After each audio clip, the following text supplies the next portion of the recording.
nze naawe kale nze kaneyogerere nze neekakasa waliwo bangi ababadde baagala nfiire mu mwaka guno bali surprised nkyali mulamu kubira Mukama engalo ez'amaanyi bangi abasabye n'ekusaala bangi abasiibye bangi ababitaddemu ne ssente zaabwe nfe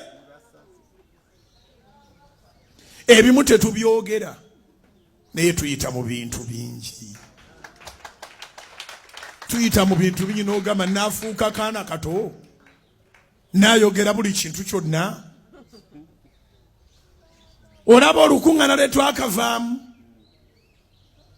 ng'ennaku za mwezi 24 Novemba kyanyamba nnyo ku luno saakiyitamu nzekka nakiyitamu n'abakadde b'ekkanisa bonna baategeera kyempitamu bulijjo ne boolaba nga neebaza nnyo omusajja yamaliriza n'atuwa tenti nga twasanga obuzibu mu tenti eno gye mulaba gye twateekawo yali yakuna twajjawo tenti zaffe ku Sande nga tumaze service nga twamaze okukirya linga nga tebamanja wadde ekikumi eki oyo n'aga nti neekubye nga situlowooza nti omuntu amala geekuba eyasooka eyo bagituwa ne basayininga n'okusayininga ogenda ku store ne beefuula ne tukwata ey'okubiri ne tuba neyatuguumaaza paka Wednesday ng'atuguumaazizza buguumaazi bonno baali balowooza nti nja kuggulawo omusango mu kooti nyine kooti mukwano temusobola gisimatuka amazima ga Katonda nkiddemu nyine kooti tosobola gisimatuka amazima ga Katonda era eyo gye nabiteeka mwalaba olukuŋŋaana ku Lwokutaano ng'ennaku z'omwezi 24 nga sitaani talina kyaleseeyo yajjayo ebyokulwanyisa byonna yalwana ne yeemalayo naye ku luno ekyannyamba buli aneetoolodde ku lusegere olutalo tebaalumunyumiza yalulaba n'amaaso ge nga mwe muli n'emukwano gwange omwami wa LTV Jimmy Ojambo yanga nti kubanga namukwasa obuvunaanyizibwa yabasoosinga tenti n'asoosinga esooka n'asanyuka ne mugamba tosooka kusanyuka nze mbimanyi n'akomawo nanga nti eganye naye nga sente tuzirina tugenda okufuna eno gye twamaliriza nayo nga waliwo n'abatuddiza sente nga ziri ku akawunti ze twabaweeredde mu cash nga bazituweeredde mu cheeke nga cheeke zirina okuyitamu ng'olukuŋŋaana lwaggwadde era zaayiseemu lwa 6 nga twabawa cash baatuddiza cheeke sitaani ng'atusookaasooka. But I know that God is bigger than the problem. Kubira Mukama engalo ez'amaanyi obanga okiwulidde. I know my God is bigger than my problem. Kingambira abantu basatu nti my God is bigger than my problem. None of you knew what we went through to organize the fundraising service. None of you could even imagine the slightest thing on about what we went through.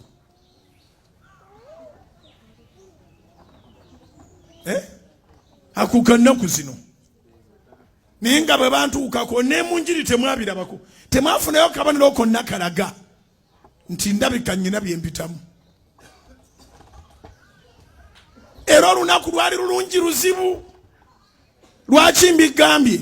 Simanyi by'otandikiddemu, simanyi mwaka gwo gubadde gutambula, naye manyi kimu, bw'onoosiga Katonda n'onyweza Katonda ogenda kumalako n'engule ey'obulungi bwa Mukama. Media,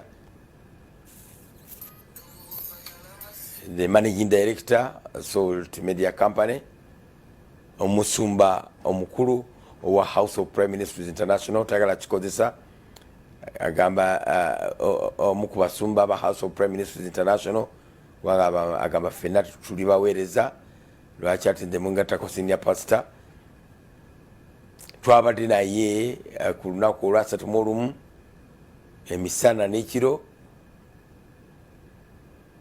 ng'alina omuntu oyo ayitibwa Richard babadde badda eka jo ne baatakingibwa abakubya amasasi gagenze okukakana ng'omusumba afunye ebiwundu si bingi naye nga ye munaffe ayitibwa Richard oyo gwolaba mu tayi eya black ne suuti eya grey ng'awumudde. Buli wobadde omusanga omukadde w'ekkanisa oyo abadde ng'ali mu kusimayiringa, buli wobadde omusanga mukozi munaffe oyo abadde ng'ali mu kumwenya. Whatever the case, nga akukakanya omutima n'olinda omusumba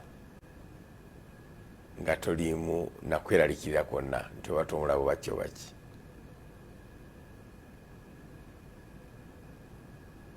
Amawulire ebisinga byonna omusumba ajja kubyogera. Jo twayogedde naye naye nga entiisa nnene. Nze nayogedde naye, Jennifer ayogedde naye, neegwe twadde naye yayogedde naye, ne ate nga ebiri pertinent bye twandibadde tumubuuza bye twandibadde tubagamba kakati tetwabimubuuzizza, kubanga okuwulira eddoboozi lye ng'agamba nti Mukama yeebazibwe, nze munnaffe awummudde naye nze nkyali mulamu. Wuuyo omusumba kye kifaananyi kyokka ekyakavaayo. Tulaba omukono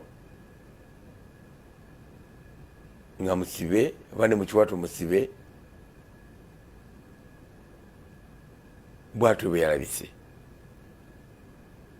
Ettemu ku Pastor Bujingo gwabadde naye attiddwa. Eggulire twataddeyo mawulire si malungi n'akatono. Sitaani yabadde, omutemu yabadde, omutujju yabadde azze kutwala bonna ababadde mu motoka eyo.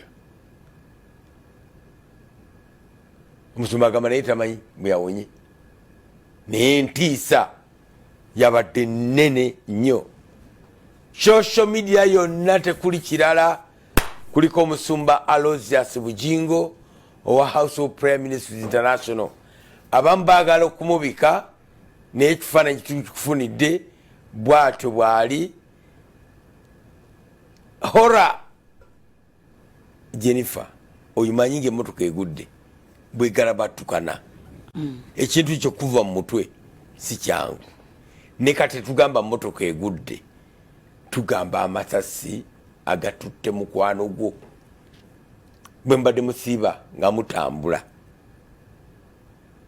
Amasasi ago kumuva mu mutwe, entiisa eyo muva mu mutwe ng'akimayidde ddala nti gabadde gakimye ye.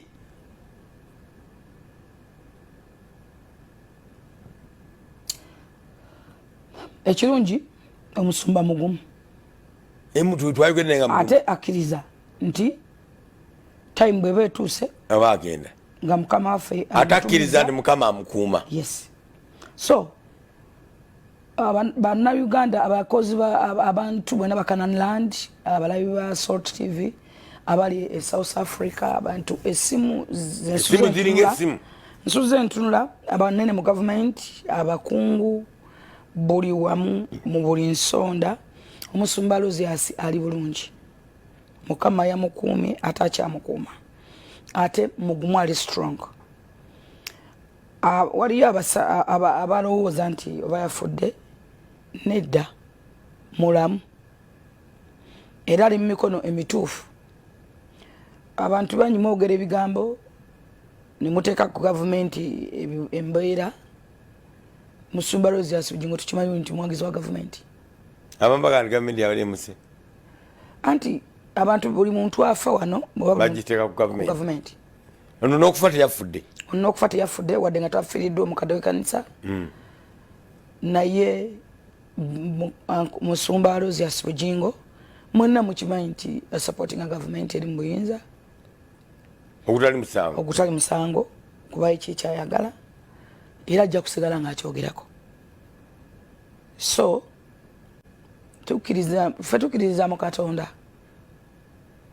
Nze nkimanyi bulungi nnyo nti okufa omuntu kati okugamba nti fulufiga afudde tega kyalina mawulire todda naawe okulowooza nti ate abadde no okufa kwaliku twatya ekigambo okufa luli nga ne ku kyalo okufaako obufi omuntu maybe ng'abeera mukadde tubaye tumumanyi nga mukadde waako nnyo maybe ng'abadde mulwadde ali kundirye ennyo naye kati abantu mwakwata obulamu bw'abannammwe ne mubuteeka ne mwagala okwefula Katonda ne mwagala bubeere mu ngalo zammwe. Okeera ku makya notta mukazi wo gw'ozaddemu abaana. Okeera ku makya notta bbaawo gw'olinamu abaana.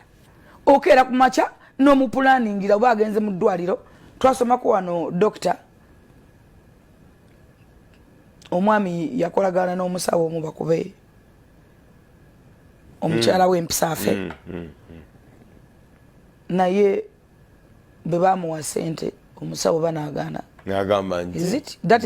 gamawulire genyini omusawo n'agaana ate n'alopa era omusawo yagenda ku polisi nga nfunye entiisa bukyambeera mu kiriniki muno sikiwulirangako omusajja aze nampa ssente nze nkube mukyala w'empisa afe. So that's life.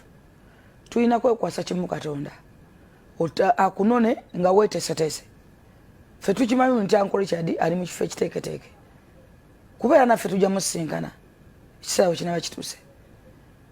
Tewali alina buyinza ku bulamu okujjako oyo Katonda. Na mwenna abakola bye mwikola abasuula abaana mu matooyi n'ozaalakana n'obukatuga one day one time you will pay. You supposed to pay back. Bible gamba nti buli muntu kyasiga kyali kungula bagatya mukagononyerwa musanvu. Kati nno musigenge ebirungi muli kungula ebingi naye zibasanze abasiga obubi. Owulira otya nga gwe omu kubasiga obubi. Abalowooza nti musumba okuwagira Museveni musango era mwakitadde ku politics.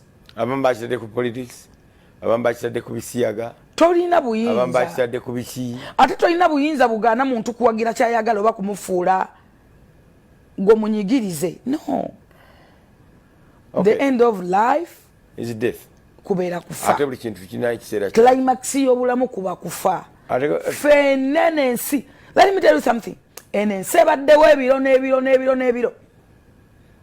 Kuliko abantu abagisookako bwe tutwalabako. Bajjajjawo balina olunyiriro lwajjiramu. Omanyi jjajjawo mumanyi. Omanyi yali atula luddawa. Era yagenda atya. Naawe bw'otyo bw'oli munnange. Ne woona okuba abantu amasasi. Ne woona ottaani. Ne woona oyagala weeyimbike mu biki. Ne woona oyagala osigale mu buweereza wekka. Ne woona ogandi musumba abantu bamwagala nnyo enjiri yeefuuse problem. Kubanga ssebo olukuŋŋaana lwaleese obuzibu. Kubanga abantu abamu enkuŋŋaana zaabwe. Bale bamanyi tumukubye omwaka mulamba. Tumukubye omusajja agaanye. Tejja kubayo muntu kanani. Musajja omwaka yagenda mwamulemesa ewa enamboole. Katonda n'abakola challenge embi. Mwali mu mwaka mulemesa namboole ne bagisiba. Nga wali atadde essente mpitirivu za myaka emeka. Esaagala ono ba Bujingo. Nga aguze kisaawe. Ye Katonda naggalawo. Katonda n'aleeta ekisaawe. Musajja wange nawe ne batandika okukikola. Musajja n'agamba nze Katonda wangamba nsembereza abantu wanandaga oyinza twala abantu be. Mukama n'amwoleka kololo. Kololo najjula. Tekibangawo. Twabalaze wano nti enkuŋŋaana ezasinze mu mwaka. Mwafa abakuba ebidongo by'ensi. Kololo yamenyeewo likodi. Kaka twali tukyali ku kololo. Abakanani mukimanyi. Vision night n'ejje ne yasembyeyo. Nefuka basa ogitwongera. Twongere Vision night by the way. Waliwo clip party gyasembyeyo. Omulabe n'agamba nti kakati ono. N'agamba omusajja. Mwagenda mwafuna ba bloggers ne mbasasula ne bavuma Musumba ne bavuma Suzani.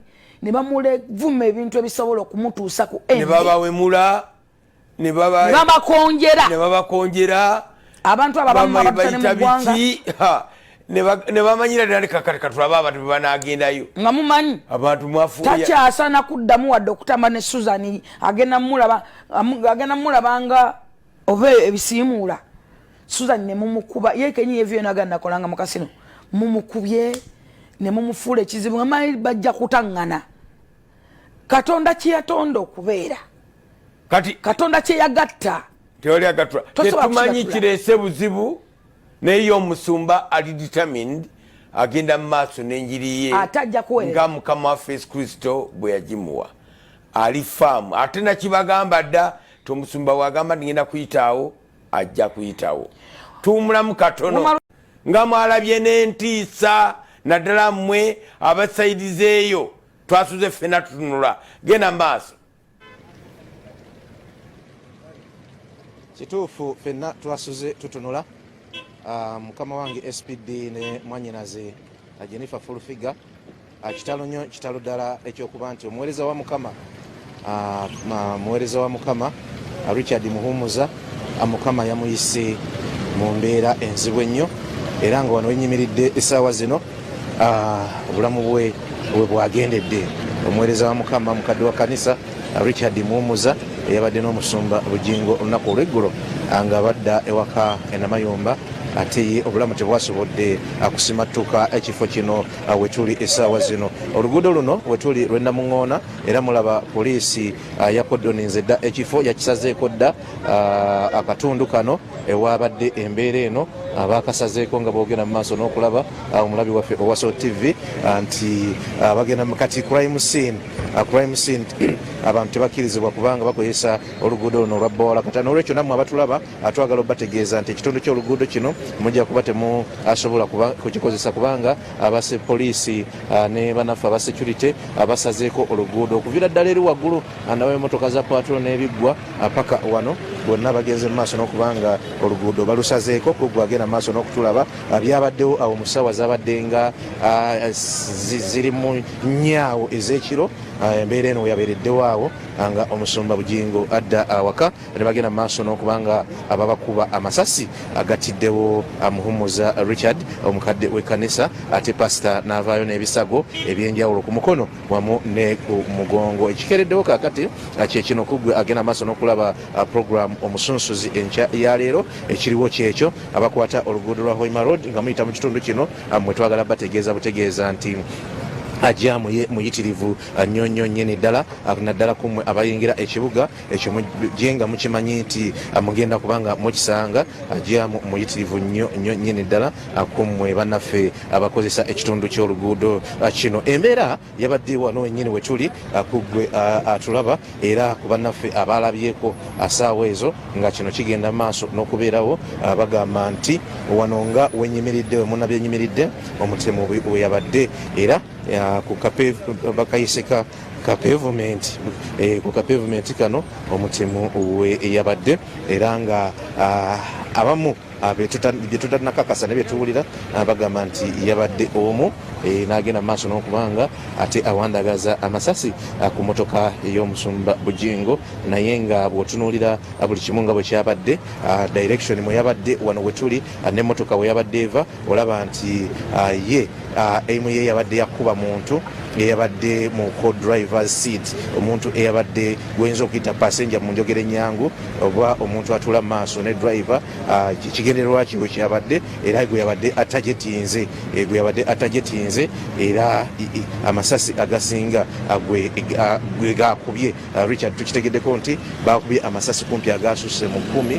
era nga ye teyasobodde kulutonda wano wetuli wennyini embeera eno we yabadde tujja kwongera okubatuusaako development nga bwe zinajja zibeera naye nga ekiriwo kaakati akuggwagera maaso n'okulaba programu omusunsuzi anti poliisi ekifo ekisazeeko embeera yeeyo eriwo amasasi gakwate butereevu Richard ye n'ava mu bulamu bw'ensi eno naye era nga tukitegeddeko nti omusumba Bujingo nga driver olwakubye esasi erisooka ate ye n'agwa kava wansi w'emmotoka eddakiika zonna omutemuzi yamaze nga akuba amasasi omusumba yadde alinnye ku kigere nga alinnye ku break nga alinda kiddako awonze naawe ebeeranga firimu naye ndowooza ng'alinda kiddako ng'agudde kava mu motoka era waliwo wano abalabyeko bo batugambye nti omusumba yabadde n'obuvumu bungi nnyo kubanga mutemu olwamaze okubanga akuba amasasi gano omusumba yagezezaako okumuwondera ng'amukkiriza awo kamera wolaba weeri yagezezaako okulaba ng'amuwondera naye nti tiyasobodde kumufuna kubanga yabadde adduka emisinde miyitirivu nnyo nyende ddala olwo omusumba kwe kuvuga motoka n'agenda emulago ku kazolite nga omutima gumugamba nti Richard omukadde wa kanisa gwe yabadde naye yabadde akyalimu akasa era nga yagala eddwaliro limuyambe naye ebyembi we yatuukiddeyo nga Richard amaze okussa omukka ogw'enkomerero ate nga naye musumba alina okufuna obujjanjabi obusooka ne oluvannyuma lw'eddakiika nga 3 ate amawulire okuva mu ddwaliro emulago ne gagenda maaso n'okutegeeza nti yabadde ali mu mbeera nnungi nga talina buzibu olwo ate ttiimu negenda okubanga emugjayo emulago kumutwala ate gye bamututte namayumba gyali essaawa zino. Musumba tubadde naye okumala kumpi obudde paka webukeeredde nga mbeera simbi gyalimu okuggyako nti omukono kwayise essasi maaso n'okumuluma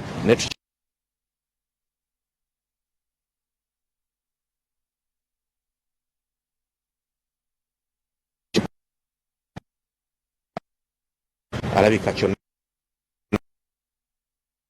nga nowenyimiridde wennyini omutemu we yasinzidde amasasi motoka bwe zifa wali waggulu zijja mpolampola kubanga bwe zituuka wano ku koona lya wano nga ziyingira mu luguudo wano zisibamuko katono waliwo obunyanya zisibamuko katono so omutemu yazze asomye embeera yonna nga buli kimu akimanyi nti motoka bwetuuka wano esibamuko kubanga olumu ziba zirinda abava kasubi okuyitawo olumu ate nga zirinda abava mu bitundu ebye namuŋoona okuweta okwambuka n'olwekyo wano yasibiddemuko akatono omutemu yatekingidde advantage mujjukira mukimanyi nti musumba yavuga speed ne olwasibyemu katono omutemu n'atekinga advantage eyo n'atandika okuwandagaza amasasi ababadde wano bagamba nti bo basoose kulowooza nti oba pikipiki zino ezibalusa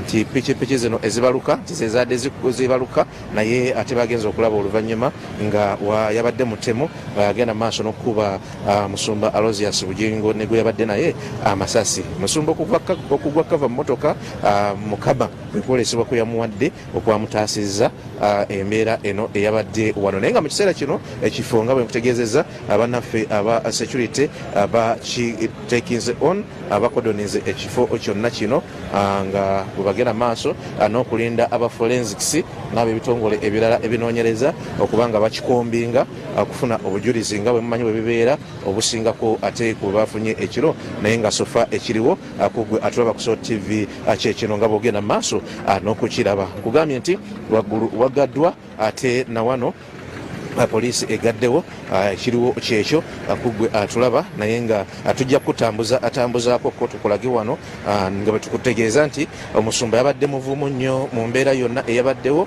nti yasobodde okuvuga motoka wakati mu buvumu obungi n'aba nga agenze mu ddwaliro emulago yeetutte mu ddwaliro emulago wamu n'okutwala ate Richard gwe yabadde naye mu ddwaliro emulago okubanga ate afuna musumba nga ye obujjanjabi ate era yabadde n'ekigendererwa ekyokwagala okutaasa obulamu bwa Richard kubanga yabadde akyali mu kikuba mukono n'alowooza nti wanaamutuusa emulago ajja kufuna obujjanjabi obusooka ababadde bagamba nti driver ye yattiddwa ebyo byonna bye mulaba ku mikutu egy'enjawulo ku social media n'ebirenga ebyo si bituufu musumba yennyini ye yabadde yeevugira motoka era omutemu kyandibanga yalowoozezaamu muli nti ate musumba babadde bavuga muvuge neyeesanganga ate mukama ate awo weyawugulidde oli ate n'ataasa omusumba Bujingo wadde nga ye ate gwe yabadde naye ate yasobodde kubanga alama ntegeeza muhumuza Richard mukadde wa kanisa gwe yabadde naye ye teyabadde teyasobodde kubanga alama embeera eri wano yeeyo nga bwe tugenda maaso n'okugibalaga abannaffe mwenna abeekuumidde ku Salt TV ekiri wano kyekyo nga mugenda maaso n'okukiraba akummwe abagenda maaso n'okutulaba essaawa zino.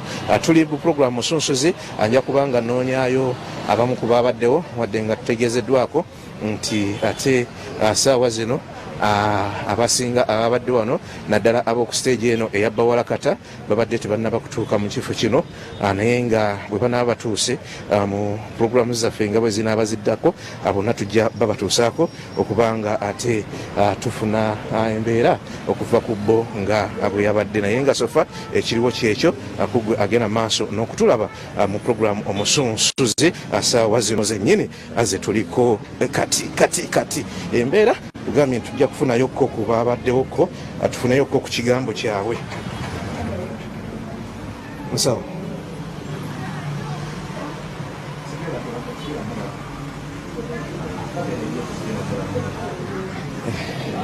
amaama otidde kamera naye tetugenda kubanga tukulaga. Nsaba otubuulireko ko gwe nga eyabadde wano ku bye wawulidde ne bye walabye. Tweyamye tetugenda kukulaga jangu wano kamera eri tetugenda kukulaga teweeraliikirira tetugenda kukulaga jangu wano tetugenda kukulaga byabadde biti ejjo nabadde wano Yasini omukyalo ono tetwagala mulaga omukyalo ono tetwagala mulaga katulage ekifaananyi kyebiri mu kkubo protecting obubaka olw'eki ekiriwo kati zabadde essaawa 3:09 ntudde kuza kuwulira nempulira amasasi nze nindowooza bano kale zino motoka zino ezibatukoba epiki nze ninsigala munda ntudde kati kuza kufuluma wabwera awaddewo nk'essaawa 30 kuza kuwulira mpulira ngugabadde amasasi nze mbadde sitegedde masasi. Batugambyeko nti musumba olwamaze okukuba amasasi nagezaako okugoba omubbi wakiwuliddeko omutemu sorry nagezaako okugoba omutemu yagezezaawo okugoba omutemu emotoka nagikyuse nagenda mu ddwaliro nagenda kale okugenda mu ddwaliro amugoberera omutemu nadduka. Omusumba yabadde agoba omutemu ng'ayagala mutomera nadduka omutemu yadduse kati kutuuka wali akapande kukirira kino kyabbawalakaza oli n'agamba kirabika omutima gumugambye agenda ogenda mu ddwaliro n'agenda kati awo kuba aweddewo ogundi onuka okulaba poliisi nejja yatute ebbanga ki poliisi okujja aweddewo nkesaawa tweyanziza nnyo tweyanzeejo omukyala yabadde muvumu nnyo sorry omusumba yabadde muvumu nnyo yagezezaako okuwondera ate omutemu ono naye ate kyasobose kubanga yabadde ayagala wakiri amutomere ebirala babirabe oluvannyuma nga ye amaze ate naye okumussa wa mutadde oba oliawo ayandiwadde awa obujulizi obusingawo. Mukulu Kyasi James Senkubuge ne Jennifer Fulfiga mu puroguramu Musunsuzi ekiri wano kyekyo ssaawa zino akummwe abatulaba embeera ekyali bwetyo nga mugiraba ate n'okubasiigira ekifaananyi ku bitonotono nga ebyabaddewo era bwe bityo bwe bitambudde.